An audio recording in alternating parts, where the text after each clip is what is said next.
Hello, hello. Welcome back to another episode of Flip the Script with Vic. It's your host, Victoria Nielsen.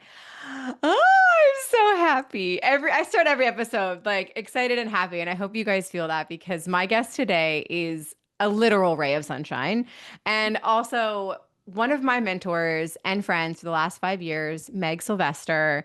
You are just my Gemini, multi-passionate, multi-dimensional, creative mama friend and honestly muse and inspiration. You've inspired me for a really long time because you always just go for what you want and you always tap into that creative flow within you. So thank you for being here to talk about whatever the hell us Geminis want to talk about today.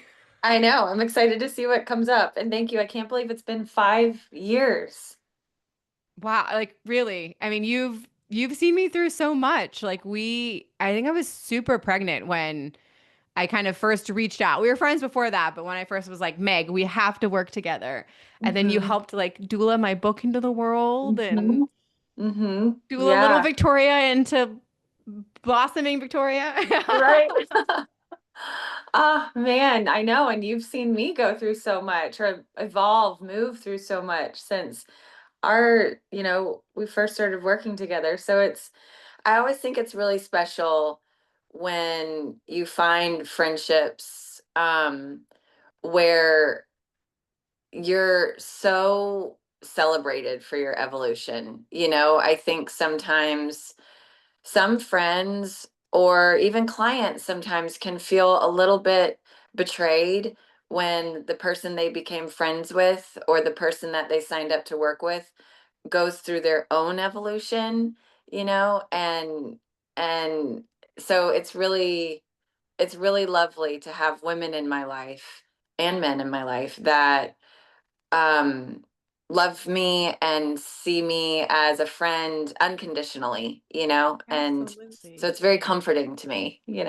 I'm glad. But let's talk about that because I do think, especially as women, we're not allowed to change. People want to remember us as that high school version, or they want to remember us as the picture that they have in their mind sometimes. And especially as someone who helps others, right? You've been a coach for a really long time.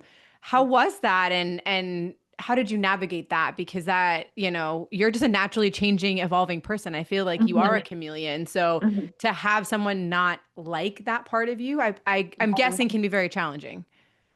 Yes, and so I at this point in my life, I'm 42. I'd say I've gone through two really big spiritual awakenings. The first was when I kind of what most people consider a spiritual awakening, when I woke up to the fact that I can and I have the power to create my own life. I discovered spirituality. I discovered a higher power and my connection to that higher power, and it, dwelling within me as well. I've heard someone use the line, and I cannot remember where, but you allow the divine to define within you. And Mm. so my first spiritual awakening was that.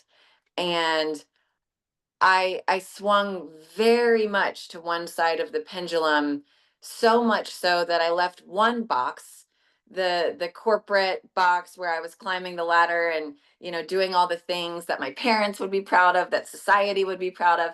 I left that box. I woke up, and then I kind of entered this other box of Yeah. what You a swung and were like, spiritual okay. person, yeah, of like what a spiritual person looks like, what a spiritual person says and wears and does and engages in, and what they do not do. Because And there's a lot of and rules. there's a lot of rules, yeah, and it is a box, and but I had to swing all the way to that other side of the pendulum to kind of wipe the slate clean, find the practices, find the belief systems, find my North Star. And then my second spiritual awakening was, and during that time that I was over here in the pendulum, it's when I started my coaching business. It's when I really started leading retreats. And what I was doing was so true and so authentic. And I was finding these tools and sharing the tools and being the mirror and reflecting that back to the women and the men and the people that I was working with. But then something inside of me was like, Okay, this has been really great, but you need to come back down to earth, and you need to Mm. live off the mat, essentially, like Yeah. that's what we say in yoga class. Like, all this practice is for off the mat in real life, and you need to get back into real life and engage in the things that brought you joy, that aren't considered spiritual, even though everything is spiritual when we Yeah. come to it with intentionality. um and it was in that second swing, and the swing kind of back to the middle, back to my humanness, where I brought all this kind of ascension journey stuff with me and came back to the middle. um and and I just realized that so much of what was going on in the spirituality world and even in the coaching world was keeping people in a holding pattern. Yeah. And people were on, and I too was just like on this spiritual healing hamster wheel of Yeah. like, It's never here's done. it's Buy the never next done. course. Do Here, the yeah, next here's the thing. next course, here's the next meditation, here's the next, I don't know, thing, technique. And I was like, oh my God, enough is enough. Like, I I remember that's when you got really big on Instagram because you were mhm. finally like I am here and like fuck Yeah, this healing hamster wheel. Like let's get yeah, unhinged. Like let's have fun. And it yeah, went crazy because a lot of people were feeling that, myself included. And obviously I'm still in the coaching and spiritual right, space, but yeah, I'm seeing a lot of these same patterns and a lot of the yeah, same people holding up like only light and don't go into the yeah, shadow, or yeah. you have to wear only white, or, Uh-huh. Meg and I come from the Kundalini tradition in yoga, which is very structured and has a lot of rules. And, Yeah. I think people want that freshness. They want Yeah. that breath of fresh air. They're tired. They're so tired. Yeah. And it's not even, yeah, there's a lot of people like, yes, only light. And there's also people, yes, light and shadow. But even beyond that, it's like, just stop. Just Yeah. like, what about here? What about, yeah, there's light and there's shadow, but there's also here, Yeah. And like, you can be a spiritual person and still play with ego and still, like, be a human and not constantly in search of the next version of you or the highest self. And I got so tired of it, and so tired of the echo chamber that was spirituality on Instagram. um and while also deeply honoring the people that were still very much holding space in integrity for people that were needed the deep work. They needed people to usher them through and do the deep work. So it was never about um shunning the Oh, deep yeah. work, and I think some people took it as that weren't really, that were projecting their frustrations on me. And I'm okay with that. But I think some people saw me kind of standing up and saying, like, enough is enough. Live here, live now, be present. You can either support or improve yourself. And I'm choosing supporting myself by living here and being happy and having fun. And some people I know, when I stepped out and started talking about that, because there weren't many people saying that when I Yeah. started saying that, some people were like, wait, so is everything that you were doing for the past 5, 10 years not real? I was like, oh my God, no, it was all real. It was all in service. But like, I'm going through my own personal evolution, and I'm ready to integrate all of this and to have fun and to just cut the spiritual strings for a little bit. Yeah. And I forgot the original question, but But no, but but that was it, right? It was the yeah. fact that like I love that you guided people through that because I think everyone, if you've ever had a spiritual journey, you pendulum swing all the way Mhm, over. You want to follow, you want to know the rules so that you can follow them, right? I did the mhm, exact same thing. And mhm, then you do kind of swing back to a middle ground, but it can be hard following your own joy, especially because mhm, you are so good at helping others and others have seen you do that for so long. It was a really brave choice for you to pivot in the mhm, spotlight and to pivot so openly and say, "Hey, I'm choosing me." And mhm. that does not disregard anything that you're Right. choosing or our relationship before now, but hey, this is who I want to explore moving forward. And I feel like Mhm, you've always been really good about that exploration and that permission slip to people to be like, "Hey, guys, there are no rules actually. Yeah, Like yeah. it's made up. It's all made up. Yeah. And Like, and I, when I hear you say like that was a really brave choice, and I've had other people share with me like, wow, the way that you're so vulnerable is really brave. Um, and I'm like, oh, it is? Like because I'm so I don't know if dedicated is the right word, devoted. Um, I just speak my truth, and it's like I don't even realize until after that it was like bold to do that, because I'm yeah, it like, was no, well, revolutionary. right, like I'm just saying what's on my mind. And oh, that was gonna make some people angry. Like I just, and I know this about myself, that I'm always, I think it's the Aquarian moon in me, that I'm always 5 steps ahead, maybe one step ahead. And by ahead, I mean, oh, this is becoming a trend, and that doesn't feel good. And what's the truth here? Yeah. And kind of becoming disillusioned a little more quickly by the What's glamoring. happening? Well, and the Yeah. community aspect too, right? Because I feel like, Aquarius, when it's in its healed, wants to elevate community and wants to bring Yeah. stuff forward. And so I feel like you are always in that community energy no matter what you're doing. Yes. Now that you're acting and you're, Mhm. doing other things. You just went to Kenya with like an Yeah. amazing group that I want to talk about. But what I Mhm. think is important here is like the shift that you made between always, not always overgiving. I shouldn't say that. I don't want to Mhm. assume, but like now you're doing for you. You're like, Yeah. okay, to be the favorite version of me. I love that you say that, by the way. You're always, Yeah. now you're like, I don't want to be my highest self. I want to be my favorite self. Yeah. And I Mhm. think that's really important because the favorite self is going to act a bit differently than your highest self, but she is Mhm. going to make choices that are for you. Mhm. And we need to see more women doing that, more women, Mhm. especially as you're entering into your crone era, that you're like, Mhm. no, I'm going to choose me and I'm going to Mhm. choose this. And it's actually going to have a beautiful ripple effect on everyone around me. Mhm. That can be my purpose. That like Yeah. me just being 100% myself can be the thing versus Mhm. me having to serve and be 100% myself. I got really emphasis there. Yeah. No, that is 100% one of the shifts that woke up within me was, I don't have to be of service in the traditional route, like always here helping, uplifting Hold. other people, holding, yeah, like reflecting. I don't always have to be doing that. I don't have to be coaching. Nothing wrong with coaching. I don't have to be of service in that way. The way now that I am in service is by living my most inspired life, by living in my yes and in my no, and sharing that, and saying like, me being me is enough to be of service, and I don't have to overgive, because I was, like the minute someone came to me with an idea like, oh my gosh, we should do this retreat, or you should do this retreat, or we should work together, or da, da, da, I was like, yes, yes, yes, yes, yes, yes.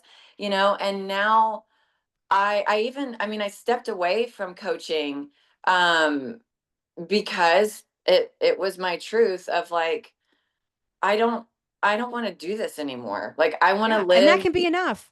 That can Yeah. be fucking enough. I don't want to Yeah, do this anymore. you don't have to justify, and you know what else is crazy? Like for a while, I remember there was this big TED talk, and probably it was before 2020, and it was all about like finding your why. And finding your why is what will drive you, and it will put intention behind all of your work. And I remember I had a really hard time like finding my why. Like, why do I want to do this? And beyond the because I want to, and trying to put words to that. And then again, part of my second awakening was like, oh, I don't need to like justify the why. My only why is because I'm driven to. There's something in me that wants to, and I don't need to explain that. I don't need to justify it. I don't need, and that kind of like find your why, although it may have been good for some people of having that real specificity, for me, it kind of effed me up for a little bit, because I was like really trying to like find the why behind the why. And then when I was finally like, oh, it's just because I want to. Like, And then your that's brain it. explodes and is like, Yeah. but wait a minute. Oh my God. Like, that's it. That's it. Like, so that's given me a lot of freedom as well. I love that for people Yeah. because it's enough. And we over explain, we people please. I feel like I've said this to so many women lately. Like, we as mothers often think of how is this going to affect everyone else around me? Yeah. Versus like, is this actually going to make me happy? And should I make that choice first and then worry about like everyone Right. else? And, I've always said that I think being selfish isn't a bad thing at all, that actually No. everyone in this world needs to be selfish because if you're not, then you're not taking care of you and then you can't take care of anyone else. Hmm. Hmm. How has your creativity shifted at all since you've kind of made this transition? Of course, you have three kids at home too, and now that you're still traveling, but you're traveling in different ways. Like Hmm. what is the day in the life of Meg like these days? Or Oh is my there God. not a single day? Yeah. Yeah, I don't know. Okay, like a normal boring, well, not boring, a normal day where I'm not traveling, where I'm not, engaged with like a gig or something. Um, I wake up, I used to wake up really, really early to have lots of Oh, like quiet sadhana time. and like time to yourself. Yeah, and now I'm like, 20 minutes is good because I like sleep. I like to sleep as much as I can at night. I'm not a napper, so I like a good like 9 hours of sleep. So anyway, I Me get too. up, I have coffee, and I just sit kind of quietly snuggled up, looking outside for a while. With the kitties. Um, with my kitties, and my dog that can't hear or see, so he doesn't really even know I'm there. um, anyway, and then, sometimes I have the 5 minute journal. I was served an Instagram ad for it, one of the ones that actually I really liked. And so I'll write down, three things I'm grateful for, kind of like what my affirmation for the day is. And that's it, that's it. Yeah. And get the kids ready. I'm so grateful for my space and the time that I have, like the free time to do whatever I want with it, that I try not to put too much routine and structure into my day because Which is good. yeah, And I you can flow I with the creative, flow with what wants to go with. exactly. Yeah, so like my priority, one of my values in life is freedom. And when I look at my calendar, I want to see that priority and that value reflected back to me.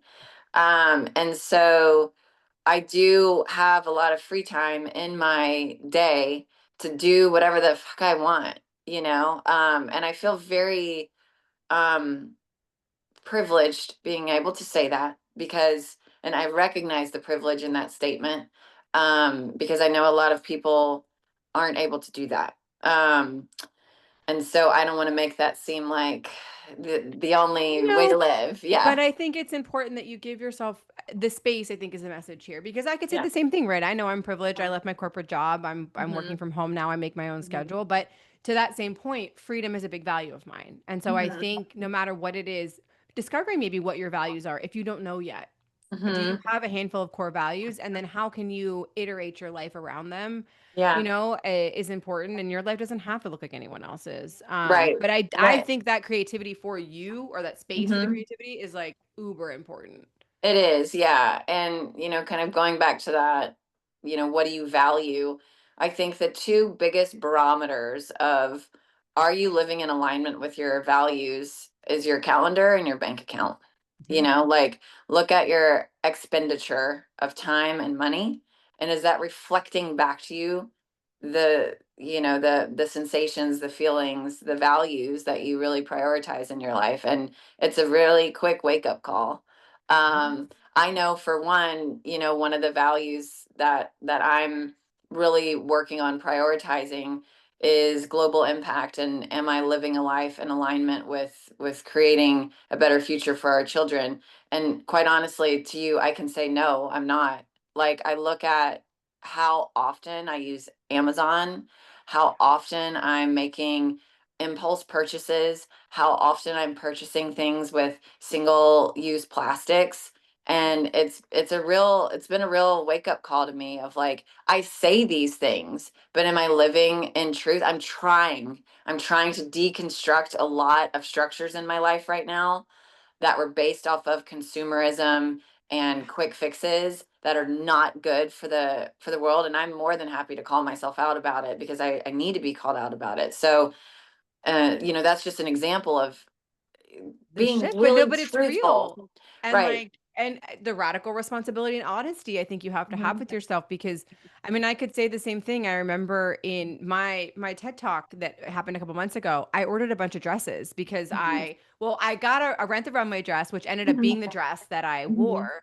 But then I ordered a bunch of other random ones because I was like, oh, it's easy, I'll send it back. Mhm. No, Mhm. a couple of them came from China. Like that was Yeah. not easier actually. And Yeah. it was a waste of money and I Mhm. already had the perfect solution in a rented dress. In a Mhm. rented dress that is recycling things that Mhm. costs way less than what I spent to order random shit from China. Like it's Yeah. stuff like that that it's a behavior that we just do it and we don't notice it or It's um so deeply ingrained it is. into It really our is. society, into Western society, to just get the things, to get it quickly, to have options. And I love options, okay? But like it's too much. It's too much. And so anyway, back to the day of Meg's life. But no, but I kind of Yeah. love this because I mean it was leading to your your recent philanthropic efforts Yeah. because I think Hmm. that is important because if you didn't have the space in your day, you wouldn't be Hmm. able to then go off on these like philanthropic efforts. And I love Yeah, that this is something that's in transition for you, right? That it's it not is. Yeah. 100% there. But I would love to hear more kind of how did you find it's Boise International, right? Is who you went Because international. because Hmm. international that you Yeah. went to Kenya with recently. I would love to hear more about that.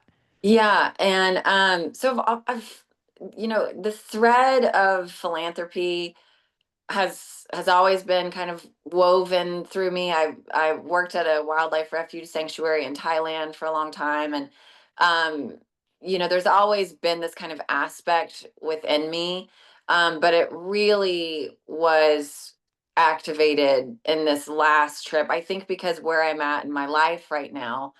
Um, but there's this incredible NGO, philanthropic organization, nonprofit based out of Idaho, where I live currently.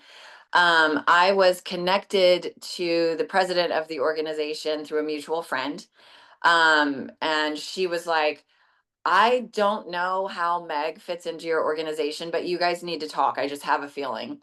And so this organization is called Because International, and they have created a shoe that can expand up to 5 sizes, and it's built very durably. And so they give them to children who need shoes. Right now, they're working in Kenya. They're trying to get every child in Kenya a pair of shoes. These shoes will last for years. There's many, many children in Kenya that do not have shoes, that do not have shoes that fit, that do not have shoes that have soles on them anymore. Um, and this leads to all sorts of illness, injury, issues around self-esteem and dignity, school dropout rates. It's a big deal. And so I ended up going to Kenya with them on a distribution trip. We distributed over 3,000 pair of shoes to children. And the distribution included not only giving them the shoes, but fitting them to the shoes. So I had my hands on 3,000 feet. And I got to meet and talk with kids from age 2 years old to 16 years old. And this resource is the shoe is very much needed and very much appreciated. And we got to hear from kids who were recipients of shoes on past distributions from years past and how it's changed their life. And it was just really, I don't even want to say eye opening because it was eye opening even before I went, that shoelessness was an issue. I didn't even realize shoelessness was an issue, that could help alleviate poverty. And I Yeah. won't go into all of that, but when I was there, for so long, I've been dedicated to helping the majority, no, I won't say the majority, all of my clients, all of the women and men that I have served and worked with over the past several years have been in a space of privilege. The Oh, majority of them come from Western culture. The majority, they all have the resources to be able to afford to come on retreats, to afford to work with a private mentor. They all have agency. They all have the ability to make empowered choices in their lives. And when I was there, I was like, how can I really begin to build a bridge between these people that I've worked with and served and these communities yeah. in a really impactful way? That, and what can I do in my own life to support communities that need support, Yeah. um, instead of just working with people who already have privilege, you know? Hmm. Yeah. Um, and so that really woke something up within me. Of course, I came home and was like, what can I get my master's degree in? To like, like, how can I become the president of the UN? And was like, well, I don't know if we need to go there. Um, but yeah, and that's where the community aspect comes in for me, is like, okay, now I'm shifting into the global community, how, and I know it's so hard when you're just one person of like, how can I possibly make a difference when there's corrupt policy and politics going on? Like, I'm not a politician, maybe I should be, but like, how can I make a difference? And so that's what I'm grappling with right now. I'm trying to do the things in my own life, like I was referenced earlier, to like deconstruct some pretty ingrained behaviors that will help, people and cultures and other places that aren't so How's your privileged. family liking that, by the way? They're They, not. yeah, I was gonna say I could see Justin now. Yeah, like what? Yeah, they're not. And that makes it hard. That makes it even harder, So I'm like, okay, well, let me start with myself first and get Yeah. on solid footing before I then try The and crusade of the whole yeah, family. yeah, because I got 3 kids, 3 animals. Like there's a lot to work with here. So yeah, and like you said, this kind of stance and this place I'm at right now, it is not fully baked. Like I'm in infancy with this, and I'm, you know, kind of looking at my own life and looking at how I show up in the world, and how can I create impact, not just in the space of people that are already living a privileged life, but yeah, how can I build that bridge? And that sounds kind of arrogant, like there's No, already but it people doesn't building because bridges, I think if anyone could build a bridge, it would be you. And I actually think Yeah. this is fantastic in what, because I hate to say it, like you're working with women like me. Like we have the money to spend. We could, like we could give the money to the little Yeah. kids in Yeah. Kenya and still benefit ourselves. Like it's kind of a no-brainer. And even too, just thinking about the kids here and the Yeah. global impact that you can have just by being yourself, just Yeah. by like being yourself, using your voice, sharing what's on your heart. And I think you've also done such a beautiful job of showcasing all sides of yourself, and you always have never shied away from that you're multidimensional, that you can want to work for an NGO and also still like clothes, and Yeah. you can Yeah. like Uh-huh. be a spiritual person and you're still gonna drink 2 cups of coffee in the morning or Yeah. whatever. That like that duality, I would say, Mhm. of the world is something that you walk beside very gracefully. Thank you. Is there anything, that's now you're back from Kenya, you're kind of in this mid transition, anything new that's bubbling up within you now that's starting to pique your curiosity, or this is kind of the new frontier for you for now? I wouldn't say it's new, but acting Yes. Oh is, yeah, please. I want to hear more about this because you yeah. just give us little sneak peeks on stories, but I'm like, oh my God, Meg, tell me all about the acting Yeah. because I was a theater kid and Mhm. I'm living my dreams vicariously through you. So Yeah, yeah. Well, I think um at just at the core of who I am, I'm a storyteller. And I have wanted to be an actor forever, since I was little.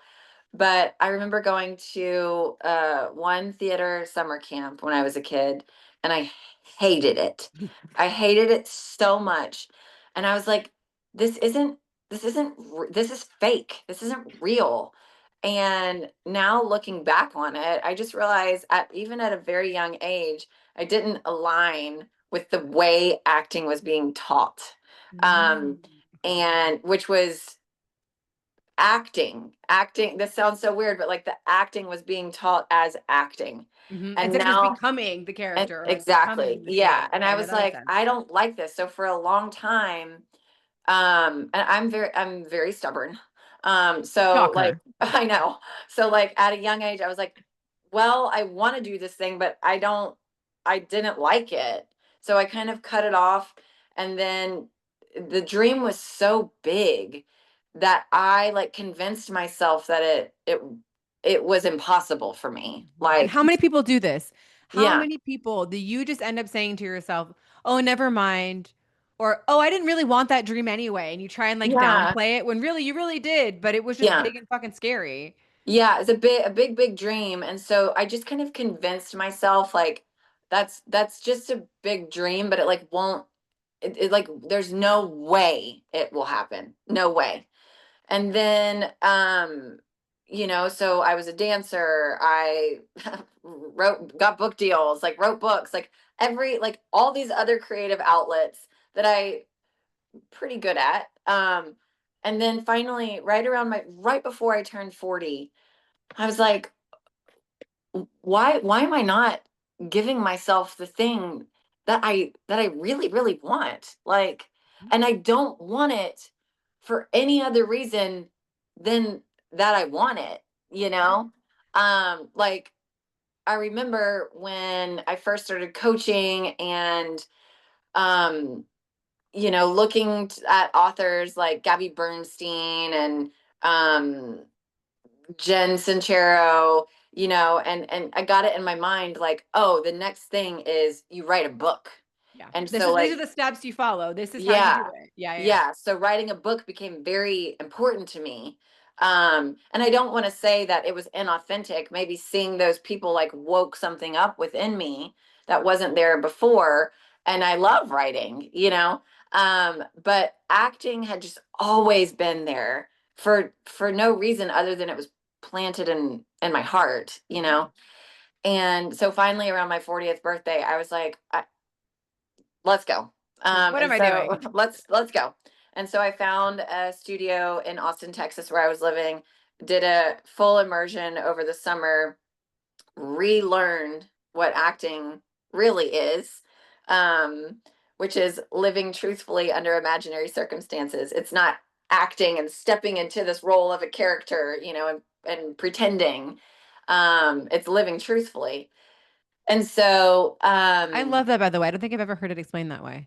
yeah, yeah. So, um, and then I moved to Boise, found a studio here, and it's just been not only helping me to like really, really, really step into and absorb the craft of acting, but I've learned a lot about myself. I'd say my acting classes have helped me even more live truthfully in my own life and kind of realizing how I was using certain um traits like Mhm. overgiving, like niceness to get what I wanted, which I like hate saying that, but like people pleasing and over giving is a form of manipulation to get what Yeah, you want, no, to get the it result that you really want, is. Because you know? ultimately you're giving because you want something out of that, most likely. Yeah. You know?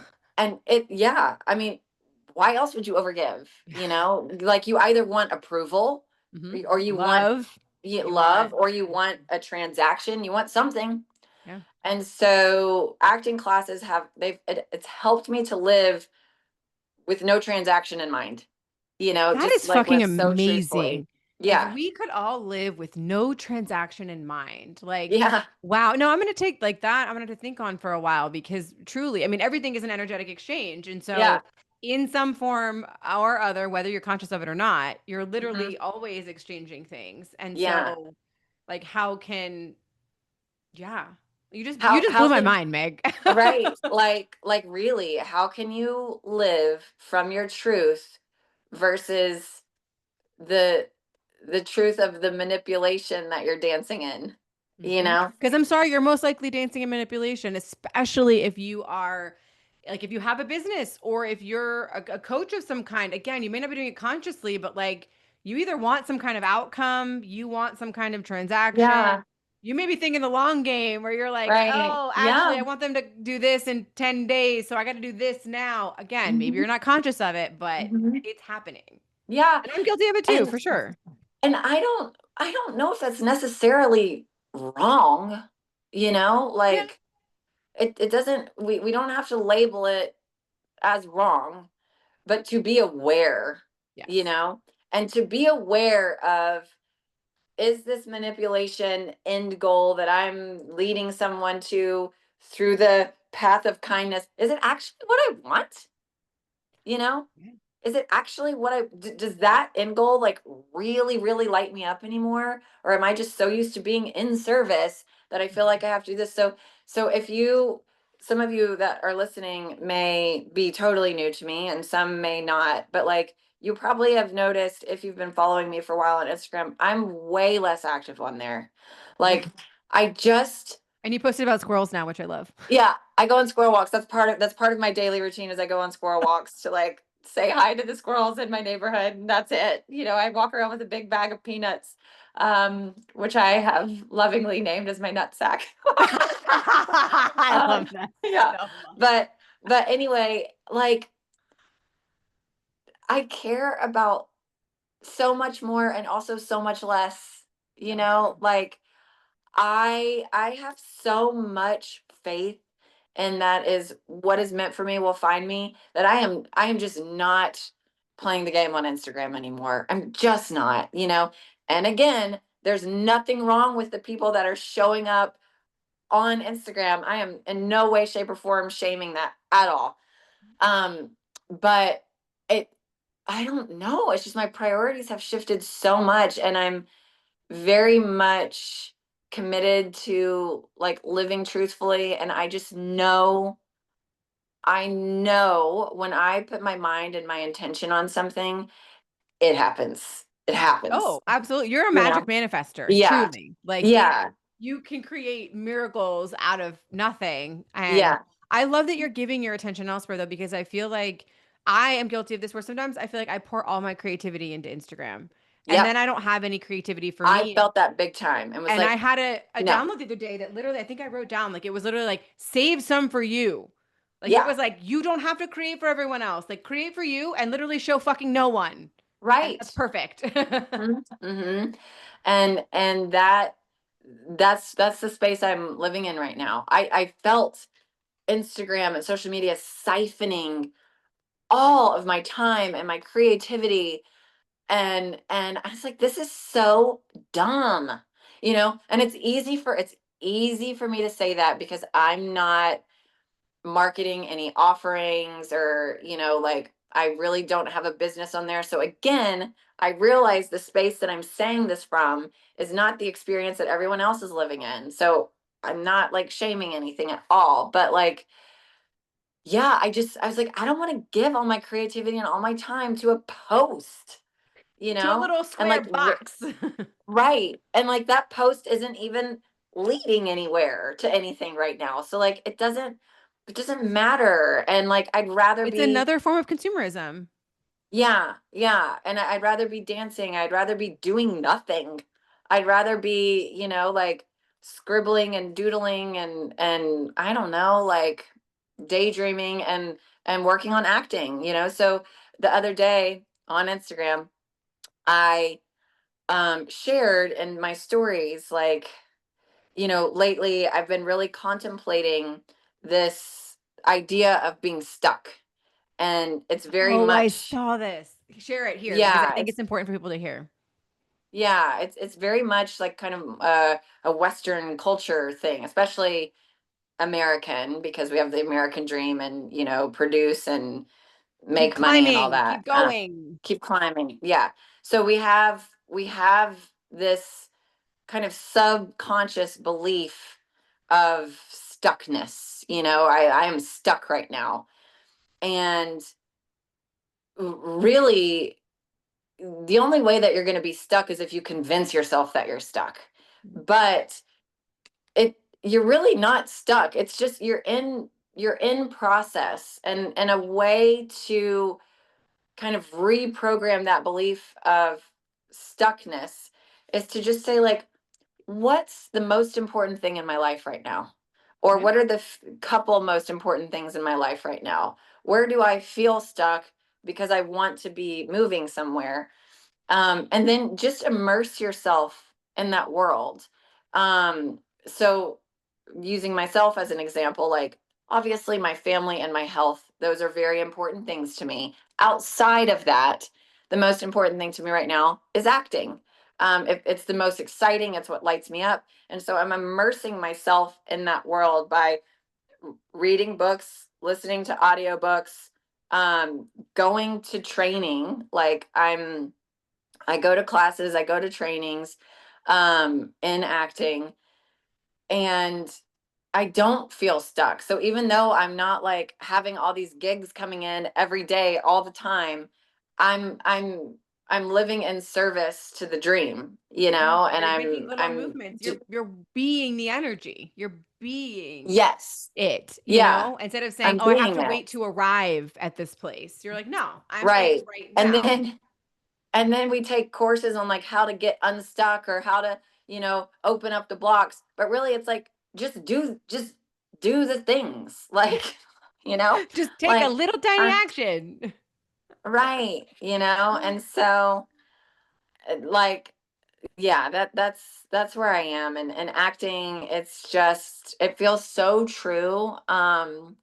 And so inspiring for me, and I'm just like devouring everything I can, and it really, it makes me happy. It's hard work. I mean, showing up in the actor studio and bearing your soul day after day. My classes are 4 to 5 hours. I get home after Like a midnight, you drained. know. Yeah, but I'm so fed by it, and that's how I know it's for me, because all of this energy that I'm pouring into it, it doesn't feel like it's siphoning me. It is It's coming feeding you. right back to me. That's Yeah. important because I think too, especially in this like spiritual feminine space, we're always talking about how like, oh, how easy things need to be. Like, yes, Mhm. and it's like you do Mhm. need to work for it a little bit. And that ease comes, I feel like, later when to your point, you're like, Yeah. I'm working hard, but it doesn't feel like work. That's ease. It's not literally Yeah, doing it's no force work. versus It's effort. yeah, yeah, Yeah. exactly. It's Mhm. it's different. But I Mhm. I love this like all so much for you because I feel like again, you're just such a big permission slip to women to go after what they want, to shift and to change and to not be afraid to make a pivot because we need to. How many of us in life have second acts, third acts, fourth acts, depending on how long your life is? I'm And on like my 10th act. right? Like, and we need these things. Yeah. Like, I remember being younger Mhm. when I was in college, my magazine internship was at More magazine. And I remember being like, oh, this is the old lady magazine. Because my Mhm. mom read it. And I like didn't read it. Mhm. I didn't understand, but there was a whole section called Second Acts that I used to help Mm. edit. And I never got it because I was like, at the time, I had always been a journalism major. I was like, oh, this is what I'm going to be. I'm never going to change. Mhm. I just was too young to understand how much you shift as a woman. And now Mhm. I look back and I'm like, oh, no wonder like all these Yeah. ladies, like at 35 and 40 and beyond are Uh-huh. like, I'm gonna do something totally different. Like, because Mhm. we're meant to. We're meant to. Mhm. Mhm. Yeah. So I real quick, I want to go back earlier. I meant to touch on this. Um, I love reframes, and I believe that language, for me, language really shapes my world. And when you said crone, like you're going into your crone phase, like that word does not resonate with me at all. In fact, I it's so funny feel when I like, said it, my whole body was like, Meg's not gonna like this word. yeah, yeah. I feel like the word crone though is almost prescribed by the patriarchy, because of The connotation of it. con the connotation of it. And so the word that really resonates with me that I use is matriarch. Yes. um and that feels much more empowering. And again, the word crone isn't necessarily wrong. It just does not resonate for me because of the energy that it holds. Yeah. And maybe that's something I have to look at internally, of why does it bother me, or also maybe my preference is just matriarch, and that's fine. Yeah, right. One is that's what we're with Monarch Mystery School. That's essentially what we're teaching, that like you're the matriarch, Mhm. and to rise into that matriarch, you have to embody all Yeah, three, your maiden, your mother, and your crone. But I yeah. like thinking of that as, because that for me has been the biggest shift this last year, is thinking of myself as the queen, as the matriarch of my Hmm. family. Because I Hmm. act very different as the matriarch of my family than I do as just like the mom running the house or the wife running the Yeah. house. Like it's a very Hmm. different energy. And I think Hmm. it allows you to like, foomp, like, Hmm. you know, I think really step into your power as a woman in your own home, as well as in Hmm. like your ecosystem, you know? Hmm. Hmm. Yeah, and real quick, I think power, stepping into your power is different for all of us. It doesn't necessarily have to be like authoritarian, but it's more Oh, of this like absolutely. grounded knowingness, without the need to justify. You can explain because you have your reasons, but yeah, I think as women really sitting with and feeling into what does power mean, and what does it feel like to you, and how can you activate that essence within you. And one of my big things, kind of talking about queen energy, is how can I this sounds so silly, but like, how can I help the world, and not me. Hmm. So You're thinking bigger than um yourself. I mean, I will say it's also yeah. probably your Aquarius moon, but Yeah, it you is. know, Yeah. Yeah. and that I think is queen energy too, that you're like, Yeah. I'm thinking beyond just my generation. I'm thinking for the future. Yeah. I'm trying to set Yeah. up a better world for everyone. Yeah. Yeah. And my for those of you who are into astrology, my north node is in the 11th house and in Gemini, which is all about community. So yeah, Makes so much it sense. like it feels good to be like, oh, I get it now. Like, I'm not building myself up. I'm creating a platform for myself so that I can like live as myself and also help others and create inspiration through that, Yep, at the you know? same time. And what a big shift too, Yeah. because and I think that right, our astrology, human design, all of those are just tools to help us better understand Hmm. ourselves. But I love that when we get a deeper understanding of ourselves, some of those perspectives can shift. Hmm. Because, when looking at your human design before, it was like, oh, I'm building a community. Like, yes, is like, Hmm. yes, and, like Right. Yeah. Like, oh, I'm a evolve. Leo rising, so I should be in the spotlight. It's like, yeah, you should be in the spotlight, but not necessarily for you. Yeah, It's to create impact, like, find the spotlight to share a message that helps others, exactly. but also feed yourself, you know? So I don't know. Right. We're just learning as we go. We're figuring it out. Right. But I'm Winging so it, glad winging that it. we were here for this conversation. Thank you, Meg. I've missed you. Thank It's so you. nice to I just know. catch Miss you up. too. And if there was one last thing you wanted to share with anyone listening, what would it be? And then, of course, please share how folks can find you. I know you're not coaching anymore, but just so they can follow your work and give you some love. Yeah. Um, hmm. I think, take some time to feel what your yes feels like, what your no feels like, and really start practicing honoring your yes, even if it feels scary, and honoring your no, even if it feels scary. So just take some time and intention to like cultivate that. Um, You can find me on Instagram. I'm a lot more active in my stories right now, than I am on the actual feed. So you can find me there. My website is Meg Sylvester. I I'm doing retreats. I think one of my next big things is like impact retreats. I'm not Ooh. doing them, yeah, I'm not doing them like often, but follow for that. And then my next book will be published in March of 2026. It's called The Mindful Mom. So be on the lookout for that. And, every once in a while, if someone reaches out to me and is like, I heard what you said and I'm interested in mentorship with you, every once in a while, if it feels aligned, I'll say, like, okay, let's talk. Um, so it's available and it's not, and it is, so if you're listening to this and you're like, okay, I need to get in touch with Meg, message me. And we'll see. Yeah. So I love it. If it's meant to be yeah, aligned, it's meant to be aligned. exactly. Yeah. Yeah. Oh, thank you so much, love. Please Yeah. rate, subscribe, review the podcast, share these conversations with other women that need to hear them, because women all over the world need to be just hearing these honest conversations between women that are heart to heart. So, thank you, Meg, for joining us. Thank you guys for listening. Be good to one another. I'll see you next week. Mwah. Bye.